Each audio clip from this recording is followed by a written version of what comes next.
Yes, good morning, students. As yesterday we have discussed about the types of the pure substances. In the types of the pure substances, we have explained about the elements. What are the elements? Who discovered the elements? How many type of the elements are there, like the metals, non-metals, and the metalloids? What are the properties of the metals, non-metals, and the metalloids we have discussed. Now, today we will discussing about the second type of your pure substance, in which we have discussed about the elements. These elements are further divided into three types: metal, non-metal, and metalloid.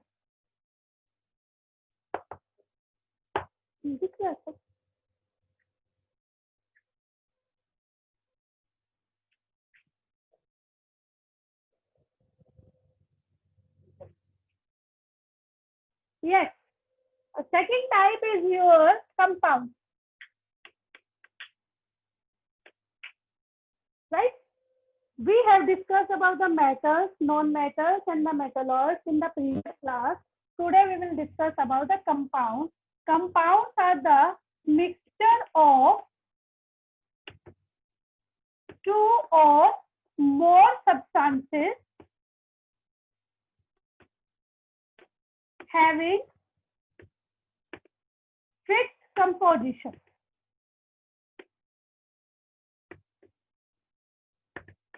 Means it is just like a homogeneous mixture. So we can say that compounds are the substances which is formed of two or more elements, mixture of two or more substances or elements having the fixed composition. So how can you explain that? You have heard about the water. सबको water के बारे में पता है. Water is the mixture of or the combination of two elements. One is your hydrogen and second is your oxygen.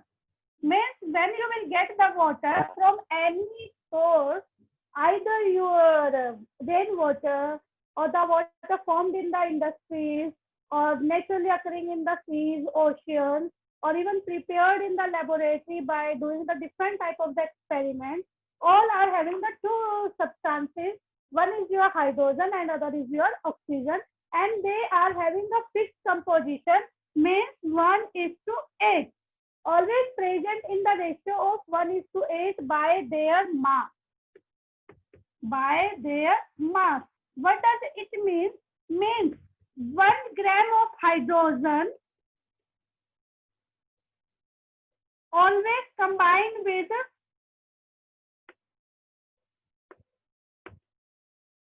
8 gram of oxygen by their atomic mass. This is the first example in which hydrogen and oxygen are always present in the ratio of 1:8 by their mass, or we can say that they will be present in the ratio of 2:1. We remember, ध्यान से सुनना इसको. 2:1 means 2 atoms of hydrogen and 1 atom of oxygen. What is that?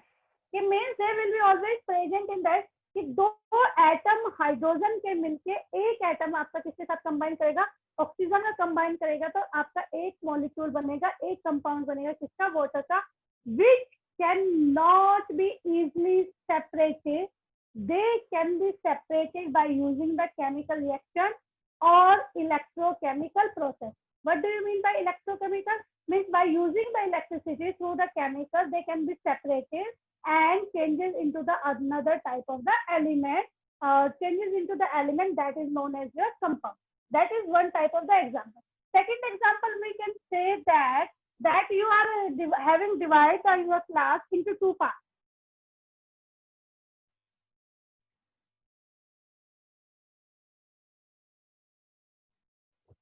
Yes, divide your class into two groups. One is A and another is B. अपनी class के जो अच्छे अच्छे student है वो are volunteer to do this activity. Divide that into two groups. One group you are having the compound iron and sulfur. आपको क्या लेना है, आयरन और सल्फर लेना है, दोनों को ही आपको आयरन देना है और क्या देना है, सल्फर देना। F means iron, S means sulfur. You have to give the same amount of the iron and sulfur to both the group. आपको अगर madam what is the difference between, then आपने सेम टू सेम अमाउंट में दे दिया, दोनों को same ही component दिया, तो क्या डिफरेंस है दोनों को? You have to say to the first group mix them then. बस आपको सिर्फ ये कहना उसको कि जो भी आपको दिया गया आयरन, जो पाउडर्ड फॉर्म में दिया गया है, आयरन फिलिंग्स बोलते हैं, जो छोटे छोटे दाने होते हैं, वो दी गई है, और साथ में सल्फर पाउडर दिया गया है येलो से कलर का, उनको कहो कि आपस में इसको क्या कर दो, मिक्स, बस। और इसको क्या करना है, मिक्स एंड हीट। अब डिफरेंस पता चला, हमने सिर्फ इसमें मिक्स करवाया, इसमें मिक्स एंड हीट करवाया, तो what will be the change between that? Can you easily separate the components or the substances present in this mixture or in that mixture? Okay, तो आप फर्स्ट क्या करोगे, मैग्नेटिज्म। मैग्नेटिज्म का मतलब पता है, by using the, as all of you know, iron is magnetic in the nature, which can be easily separated by using the magnet, as the iron is attracted towards the magnet. Magnet की तरफ वो क्या हो जाएगी, आपकी attract हो जाएगी। जब उसकी तरफ अट्रैक्ट हो जाएगी तो आप सिंपली कहोगे कि भाई मैंने क्या किया, इसको आयरन को अपने इसके पास लेके आए और उसकी तरफ अट्रैक्ट हो गया मैग्नेट की तरफ, और वी कैन इजीली सेपरेट। इसमें क्या था, आपने सिर्फ एक ये लिया था, उसमें आपने यहाँ पे सल्फर पाउडर हो गया बहुत सारा, और उसमें छोटी छोटी आयरन की फिलिंग्स होगी, और आपने मैग्नेट यूज किया। The iron will be attracted towards the magnet and can be easily separated, means easily separated by physical method. Understand? क्यों सेपरेट कर पाए हम इसको फिजिकल मेथड से? Because they are just mixed with each other, no new substance is formed, and the compound mixture is having the property of both the substance. उस mixture के पास दोनों की प्रॉपर्टीज है, उसके पास आयरन की प्रॉपर्टीज भी और किसी भी प्रॉपर्टीज भी है, सल्फर की, हमने क्योंकि उसको सिंपली मिक्स किया था। अब इस ग्रुप के पास जिसे हमने मिक्स एंड हीट किया था, use magnet, but no separation. लेकिन हम इसमें से किसको सेपरेट नहीं कर पाए, आयरन को सेपरेट नहीं कर पाए। क्यों नहीं सेपरेट कर पाए इसमें से? Because after mixing, when we heat that, a new substance is formed. What is that? What I am saying? A new substance is formed, which is having the properties different from these two components or these two substances. और एक नया substance बना, उसकी जो properties होगी वो iron से और सल्फर से अलग होगी। What does it mean? We cannot separate them by the physical method. समझ में आया इतना कि हमने इसमें सिर्फ मिक्स किया था, जिसको इजिली सेपरेट कर दिया था, मैग्नेट यूज किया था, तो सारा का सारा आयरन इसमें से सेपरेट हो गया। बट जिसमें मैंने हीट किया, I can't use the magnet to separate them, और there is a new substance is formed on heating. एक नया सब्सटेंस बन गया जिसको हीट करने के बाद, जिसमें से उसकी सारी की सारी आयरन की प्रॉपर्टीज खत्म हो गई। जब आयरन की प्रॉपर्टीज खत्म हो गई तो आप मैग्नेट से उसको क्या नहीं कर सकते, चेंज नहीं कर सकते, और जो न्यू सब्सटेंस बनेगा that will be known as iron sulphide. उसको क्या बोलूंगी मैं, आयरन सल्फाइड बोलूंगी। अब उसके द्वारा बाद एड डाइल्यूट सल्फ्यूरिक एसिड, और पहले इसके अंदर डालना है carbon disulphide. First you will add carbon disulfide to one part. एक पार्ट में तो आपने मैग्नेट यूज कर लिया, जो पार्ट में तो उसके अंदर क्या करो, कार्बन डाइसल्फाइड डालो। कार्बन डाइसल्फाइड का फॉर्मूला होता है CH। You have to add the carbon disulfide and mix them well. जब आप उसको अच्छी तरह से मिक्स कर लोगे और उसके अंदर अदर पार्ट के अंदर to the other part add sulfuric acid और hydrochloric acid. So what will be the gas obtained? What will be the gas obtained in that case? अब इसके अंदर क्या था, आयरन अलग था, सल्फर अलग था, और इसके अंदर मैंने क्या डाल लिया आपकी, बोलो, सल्फ्यूरिक एसिड डाला या हाइड्रोक्लोरिक एसिड डाला, then hydrogen gas is form. Where I will write second होंगे, हाइड्रोजन गैस इज फॉर्म.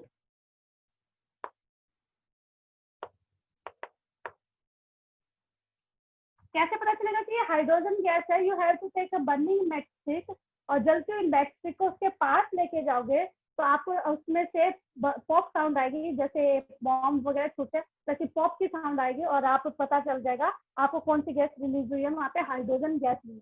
अब दूसरे में भी आपने जब उसमें कार्बन डाइसल्फाइड सॉल्यूशन डाला और उसके बाद कौन से गैस डाली आपने, हाइड्रोक्लोरिक एसिड डाला या सल्फ्यूरिक एसिड डाला, तो a new gas will be form and that gas is known as H2S, hydrogen sulfide. We remember which gas is formed, hydrogen sulfide, which is having the smell of rotten egg. और उसके अंदर से ऐसी smell आएगी जैसे अंडे सड़ गए हो सारे के सारे, तो वैसी स्मेल उसके अंदर से आएगी और आपको पता चल जाएगा कि ये आपकी कौन सी गैस है, H2S गैस है. कोई कलर नहीं होगा, कोई ऑर्डर नहीं होगा इसके अंदर. ऑर्डर का मतलब उसके अंदर से कोई भी स्मेल नहीं होगी. तो जब उसके अंदर कोई भी कलर नहीं है, कोई भी ऑर्डर नहीं है, स्मेल नहीं है, तो आप उसको कैसे आइडेंटिफाई करोगे? एक जलती हुई माचिस की तिल्लू के पास ले जाओ, यदि वो बहुत ज्यादा जले तो ऑक्सीजन गैस है, यदि बुझ जाए तो कार्बन डाइऑक्साइड गैस है, यदि बर्न करे किसके साथ, पॉप साउंड के साथ बर्न करे, तो आपको होगा कौन सी गैस है, वहां पे हाइड्रोजन गैस है. इसके अंदर कलर कोई भी नहीं होगा, सिर्फ इसके अंदर स्मेल आएगी किसकी, सड़े हुए अंडे की, रोटन एग की. तो आपको पता चल जाएगा यहाँ पे कौन सी गैस है, H2S गैस है. यानी जब आपने सल्फ्यूरिक एसिड डाला तो आपका यहाँ से हाइड्रोजन गैस निकली, लेकिन वहाँ पे जब आयरन सल्फाइड आपका ऑलरेडी बना हुआ था तो उसमें जब आपने कौन सी गैस डाली, हाइड्रोजन सल्फ्यूरिक एसिड डाला या हाइड्रोक्लोरिक एसिड डाला, तो उसकी वजह से उसमें रोटन एग की स्मेल आई. यानी वहाँ पे आपका केमिकल रिएक्शन हुआ. केमिकल रिएक्शन दोनों के अंदर होगा, लेकिन इसके अंदर आपका आयरन और सल्फर अलग अलग थे, उसके अंदर आयरन और सल्फर दोनों ने मिक्स होकर नया कंपाउंड सब्सटेंस बनाया. That will be known as the compound and this is known as your mixture. So depending upon this activity, we can say that there are the mixture and the compounds are formed. So what are these compounds and the mixture? So now we will discuss about the difference between the compounds and the mixture.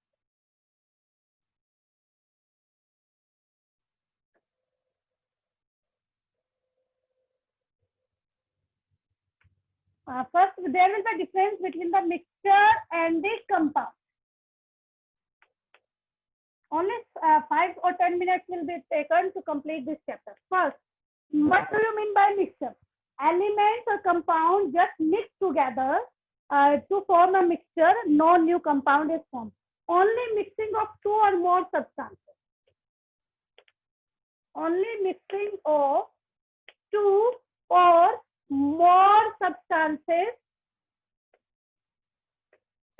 No new substance is formed. Understand?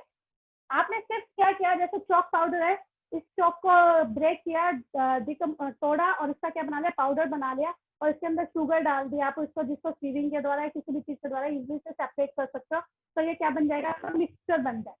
Understand? उसी तरह से compound में क्या होगा, mixing of 2 or more substances and new substance is formed.